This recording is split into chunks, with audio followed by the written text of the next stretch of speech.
This week, we're going to continue our examination of international economics by focusing on the lesser developed countries of the world and beginning to understand how those lesser developed countries of the world might be able to gain some economic growth. Now, this is not necessarily to say that one country is better than another country simply because its economy is more advanced or less advanced. This is just to indicate that there are countries that are lesser developed. They're wonderful, beautiful places, but their economies are lesser developed than other economies. So the first thing that we need to identify is how do we know whether an economy is lesser developed or more advanced? And one of the most common and easiest ways to look at this is to look at GDP per capita. So we've already examined what gross domestic product is, and every country has a gross domestic product. But every country also has a different population size. And that's really what GDP per capita measures, is how much is the GDP relative to the size of the population. So for example, the United States has a very large GDP. Its population is over 300 million, while China also has a very large GDP, yet its population is about 1.4 billion people. So on a per capita basis, we can kind of examine where countries are by really looking at, well, how much production is there per person in that economy? So if we look around the world on this map, the areas that are shaded in green and dark green are those countries that have a high GDP per capita. The countries that are shaded in reds and pinks and oranges, those are countries that have lower GDP per capita. So you will see that the United States, Canada, Australia, much of Western Europe, the Scandinavian countries in Northern Europe, they have very high GDP per capita, while much of sub-Saharan Africa has much lower GDP per capita. One of the problems, however, with just looking at GDP and GDP per capita, we have to recognize that in many of those countries, while they publish data on their economies, the data might not be very reliable. They might not have the resources to really adequately collect data. And so the data may not be adequate for these comparisons, but we also have to recognize that GDP per capita says nothing about the income distribution within that country. It has nothing to do with whether you have rich or poor and how equitable or inequitable the income is distributed. It just simply takes the GDP and divides it by the population size. There's other ways that we can look at an economy and sort of where it stands on the economic ladder. And GDP per capita is one approach, but it's often best to identify several measures. So for example, we might look at life expectancy. How long do people live in your country? We might look at how literate people are in the country. What's the education level like? So for example, if we looked at life expectancy, again, we would see that Canada, the United States, Australia, much of Western Europe, they also have higher life expectancies. In the 80s, upper 70s and 80s, much of sub-Saharan Africa has life expectancies in the 50s and 60s. And so This is another way of looking at how a country is doing. But we have found that some of these measures do line up with each other. And so generally, we tend to believe that really regardless of how you look at the measurement, the underdeveloped countries of the world tend to be located in sub-Saharan Africa, parts of Southeast Asia, and into Central Asia. We recognize that, so those are the areas shaded in red. The areas that are shaded sort of in the pale light blue, those are your developing countries also. They are in South America, parts of Africa, parts of Central Asia. You'll notice that Mexico, Brazil, China, and India are newly industrialized. Some individuals would call them emerging countries. These are countries that are showing some characteristics and some changes, moving away from the lesser developed towards the advanced and industrial countries. And again, you'll notice Canada, the United States, Western Europe, Japan, Australia, those are the industrialized and developed countries of the world. So economic growth, no matter where you stand on the economic ladder, economic growth is represented by the outward shift of the production possibilities frontier. So you'll remember from the beginning of the semester, the production possibilities frontier simply identifies what's possible for your country to produce. And economic growth would be represented by an outward shift in that frontier. And really, in order to move up the ladder, moving from lesser developed to emerging to advanced countries, that shift in possibilities needs to be sustained. So for example, there are countries in the middle that may end up taking a step backwards because they cannot sustain their economic growth. The countries that can sustain their economic growth tend to move from lesser developed to emerging and into advanced.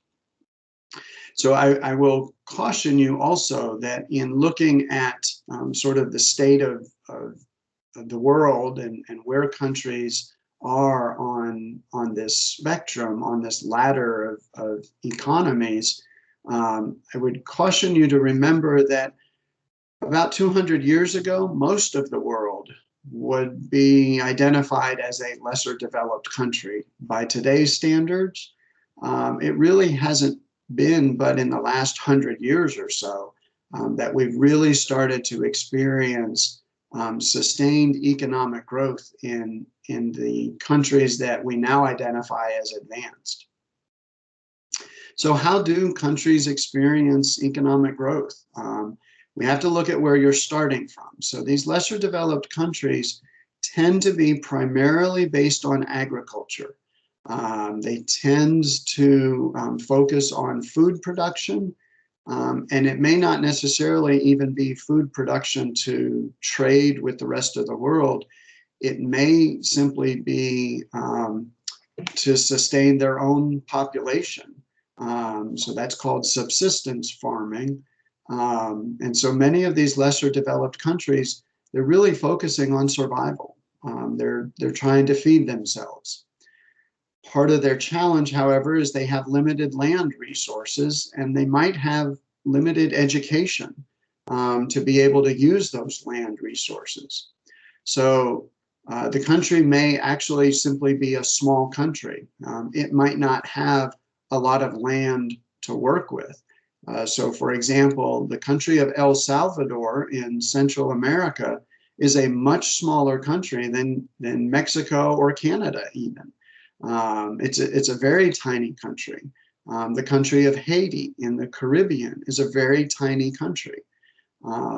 So the country may not have land to work with, And then the land that they're using, they may really be struggling to use that land for food production. The other consideration is that many of those lesser developed countries, even if they have land, the weather and the climate may be such that their land is not usable for growing things. The reality is much of sub-Saharan Africa is really struggling with what's called desertification, excuse me. Desertification essentially is where the desert is encroaching and is expanding. The Sahara Desert is growing. Africa is getting warmer. And so if you were a country in sub-Saharan Africa that had land to work with, the land may not be arable. You may not have water. You may be experiencing droughts. And so that presents a problem. So you have to recognize that some of the other issues that the lesser developed countries they're starting with may have to deal with their cultures. Their cultures may not be cultures that foster education. Their cultures may be cultures that foster traditional economies. They may not desire that economic growth. We also recognize that sometimes the political systems in the lesser developed countries tend to hinder economic growth. So we have to look at where we're starting from, and then we can examine, well, how do we grow from this point? So in order to grow, the first thing we might need to consider is an increase in capital. Somehow we need to get factories, businesses, equipment. We need to get that capital infrastructure into a country. The challenge with that is, how do you finance it? If you're a country that's struggling to pay bills, if you're a country in which you have very little income that's distributed across the population, you're not likely to be able to save much money in order to finance the building of a factory. And it may not even be a factory, it may even be agricultural equipment. In many of these countries, they're producing agricultural products with very labor-intensive practices. They don't have access to farm machinery like the advanced countries of the world have. So somehow the countries need to determine how to finance that increase in capital. We could possibly improve our labor productivity with some education, so that's human capital. We can identify ways to allow workers to be better and more productive at their jobs. And that may mean we have to somehow, in a lesser developed country, we have to acquire technology and then learn how to use that technology. This is challenging. There may be cultural reasons why technology is limited. There may be geographic reasons why technology is limited. You might simply have a population that's very rural and remote, and getting technology into the rural parts of these lesser developed countries is a challenge. We also have to recognize that our political systems in many of these lesser developed countries are not such that they foster economic growth. So maybe we need to allow for more open elections, more freer elections. We need to allow for systems that reduce the amount of political corruption that exists in many lesser developed countries. And sometimes we simply need to figure out how to keep peace within the country. Many lesser developed countries are just simply at war with themselves, simply because the populations are fighting against each other, and they have been for, in many times, thousands of years. And so if you can somehow get a political system that fosters peace, you might be more likely to be able to achieve that economic growth. Some economies recognize the benefit of international trade. One challenge with that, however, we recognize that many of these lesser developed countries are agricultural based, but they're also hungry. And so the benefit of international trade is you might be able to sell your crop to a more advanced economy and get higher levels of income, but it's almost as though you're growing food and then sending the food to other countries, whereas your own country may be hungry. And that's one of the challenges of these lesser developed countries. So we recognize that some countries of the world can help. They're a little bit more advanced. One way that countries that are more advanced can help is to provide foreign investment. Actually, let businesses invest in these lesser developed countries. The political systems have to be open to that, however. The political systems of the LDC has to be open to allowing foreign companies to come in. So interestingly, right now, there are a large number of Chinese businesses that are investing in Africa. They're building factories, they're mining resources, they're investing very heavily in much of sub-Saharan Africa. And that's bringing capital, technology, and education to these lesser developed countries in Africa. So foreign investment is one way that an advanced country can help. But we also recognize that foreign aid is another way. We can simply provide aid. We can send food. We can send resources to these lesser developed countries. If they're struggling to feed themselves, maybe the advanced countries just need to send food. And the United States sends a lot of food, as well as many of the European countries. They send direct foreign aid to the LDCs. Many people struggle with this, however, simply because sometimes these are viewed as handouts and not a hand up. And it's like, where does the handout end? How long do we keep providing food for these other countries? So sometimes strings are attached to the aid. Sometimes we say we're going to deliver aid, but maybe it needs to go to the children first. Or we might provide medical assistance, but it needs to go to certain areas, maybe the remote regions. This is where one of the challenges with aid comes in, is that it goes through the government, and sometimes those governments in the lesser developed countries are corrupt. And they may say that they're going to distribute food to the children, but in reality, they distribute food to themselves, or maybe they even turn around and sell that food. So there is corruption that exists with the distribution of foreign aid. Another way that advanced countries can help is through the loan mechanism. And the United Nations has created, in 1944, they created the World Bank. And the World Bank is a UN entity that makes long-term, low-interest loans to these lesser developed countries. There's also a fund called the International Monetary Fund that tends to provide short-term loans to deal with short-term issues within the lesser developed countries.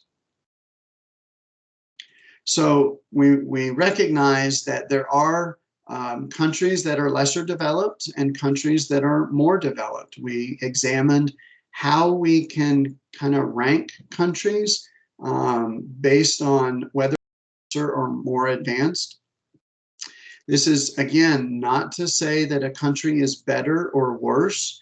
It's just where does its economy stand based on these measures of things like gross domestic product per capita. We looked at ways that the LDCs can increase their economic growth simply by gaining capital, more education, acquiring more technology, and the ways that advanced countries can also provide some assistance, either through investment or foreign aid or providing foreign loans. The reality is we in the United States are an advanced economy. And in the United States, we often sort of have this perception that we've made it. But I caution you that economies can move back and forth on the ladder. We can take steps backward and we can take steps forward. I personally have the belief that if you are an advanced economy of the world, there's a little bit of responsibility that comes with that. A little bit of responsibility to help other countries. The goal is that all countries would be able to survive, would be able to feed themselves, would be able to provide opportunities for their population. And I personally believe that advanced countries have a little bit of responsibility, either as an individual living in an advanced country or as a government of an advanced country. We have to recognize that we all did not start out as advanced economies. No matter where we are, there's the potential for growth. It's just that those countries that are now advanced have grown faster than those that are lesser developed. So I challenge you as we finish this semester to think about all that you have learned about macroeconomies in terms of how we measure a macroeconomy, in terms of the business cycle and how we can manipulate the business cycle, and whether or not we should manipulate the business cycle.